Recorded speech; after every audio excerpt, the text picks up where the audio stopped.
జనరల్గా April fools day రోజు మనం అందరినీ లేనివి ఉన్నట్టుగా నమ్మిస్తుంటాం. కానీ ఒక ప్రాంక్ స్టార్ చేసిన పనికి దగ్గరలో ఉన్న గ్రామ ప్రజలు మొత్తం వేరే ఊరు షిఫ్ట్ అయ్యారు. 1974లో ఏప్రిల్ 1న ఒక ప్రాంక్ స్టార్ అందరినీ ఏప్రిల్ ఫూల్ చేద్దామని 70 ఓల్డ్ టైర్స్ తీసుకొని మౌంట్ ఎజుకుంబే అనే అగ్నిపర్వతంలో వేశాడు.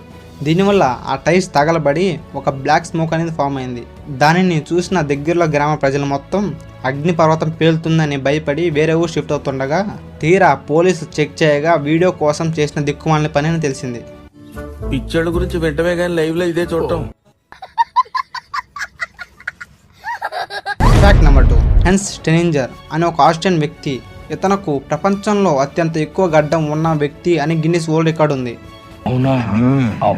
కానీ దురదృష్టవశాత్తు ఒకరోజు అతని గడ్డం కాల కింద పడి స్లిప్ అయ్యి కింద పడి మెడ విరిగి చనిపోయాడు. కొత్తగా చూస్తున్న వాళ్ళు పేజీని ఫాలో చేయండి, లైక్ చేయండి.